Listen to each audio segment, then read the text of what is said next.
Hi guys, and welcome to another one of my videos. Now today's video is intended not to be as professional as the other ones, as this is made with quite a rush. Obviously the history exam is tomorrow, so I've decided to make a video on the years 1933 to 34, as it was recommended to me that I do so. I will warn you as well, my camera seems to be having some issues, so if it goes blurry all of a sudden, it should sharpen up afterwards. So I'd just like to apologise for that. And this video won't be as well edited as the others, as I said, I'm in a rush. So, let's get on. So, today I'm going to explain to you history in Germany from 1933 to 1934, and Hitler consolidating power in these years. So how he became Chancellor to Führer, etc. Okay? So, in order to explain these events in the most simplest way possible, I'm going to be using a timeline. And I'm going to simply list them and then explain them to you in more detail as we go along. So, to start with, in 1933, in the very earliest part of 1933, we have something known as the political deal. And that happens in January, okay? Okay, so, I apologise for my handwriting, by the way.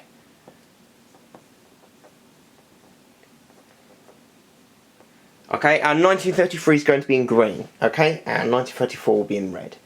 So, in January 1933, we had this thing known as a political deal.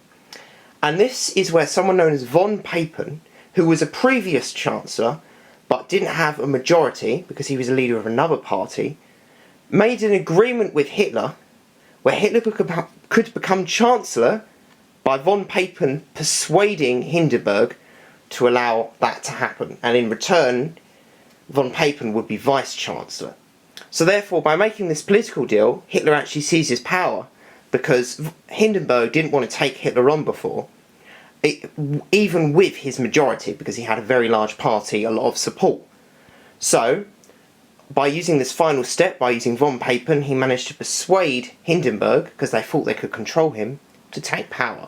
So therefore, this is what actually makes him,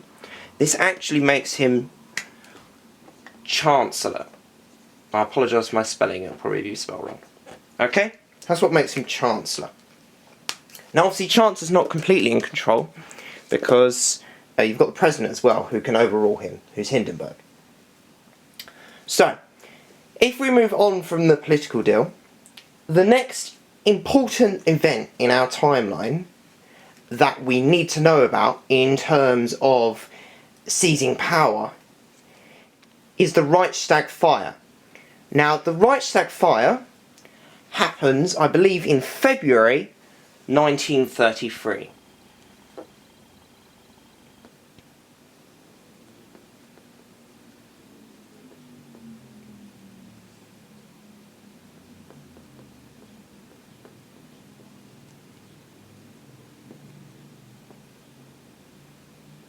Okay? And what the Reichstag fire is, this is an event where a man or a communist known as von der Lubbe supposedly set fire to the Reichstag building, which is basically where Parliament is held. However, it's commonly believed this was actually the Nazis. However, because the Reichstag building was set fire to supposedly by a communist, and he was trialled for it and found guilty, this allowed Hitler to accuse the communists of basically trying to start a revolt. And this allowed him to introduce something known as a decree for the protection of people and state, which I'll put up here.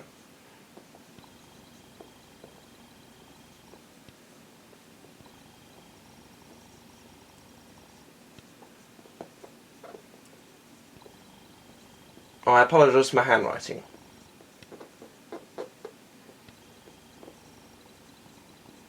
Okay. You won't be able to read that probably. So it says a decree for the protection of people and state. And what this decree basically allowed him to do was shut down communist newspapers, meetings, etc. In order to supposedly protect the people. So that basically gave him more power and stopped his basically main opponent, who was the communists, from taking power. Now this was also important in influencing something known as the Enabling Act. which is our next event. Now, the Enabling Act, I believe, happened in March 1933.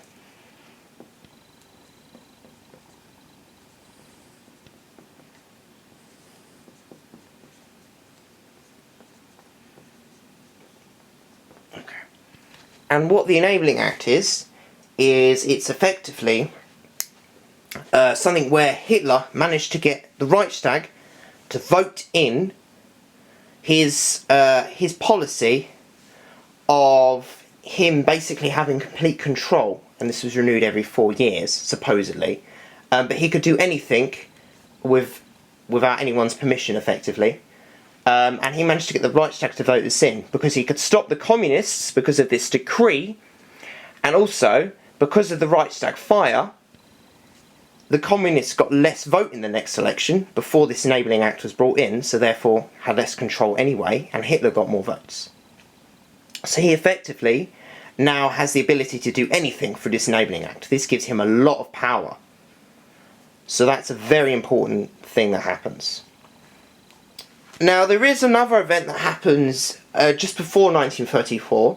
However, it's nothing to do with Hitler seizing power, but I will just quickly tell you, in case you need to note this down. It's nothing. It's to do with the religious side to Hitler's control. Just after this Enabling Act is signed, in July 1933, we have something known as the Concordat, which is signed, and this is with the Pope. And this basically is an agreement where the Pope and Hitler won't do stuff against each other. But Hitler breaks this and closes Catholic schools, etc. But I won't go into that because we're focusing on this right now. So we're now on to 1934. And in 1934, obviously, there's a couple of crucial events which happen. The first one is the Night of the Long Knives. Long Knives, sorry. That is in June 1934.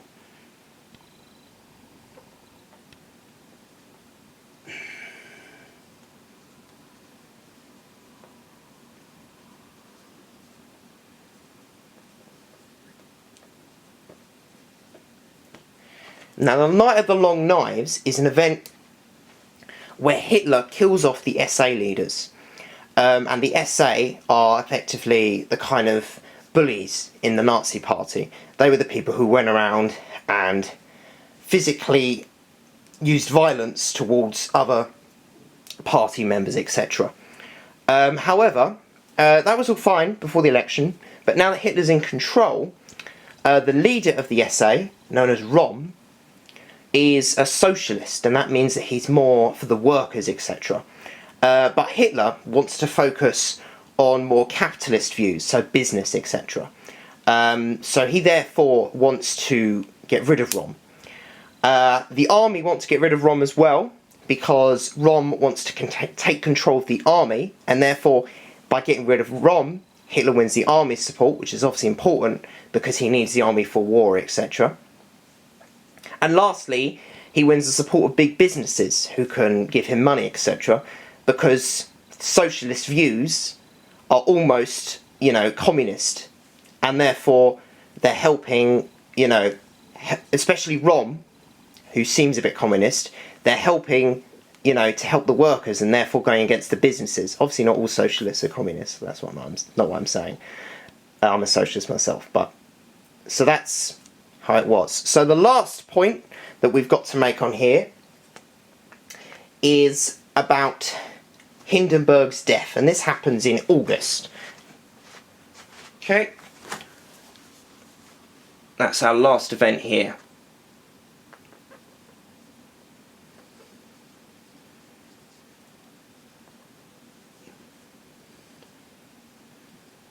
Now obviously Hindenburg's the president, and he's basically the other leader in Germany and the one who has a bit of control over Hitler.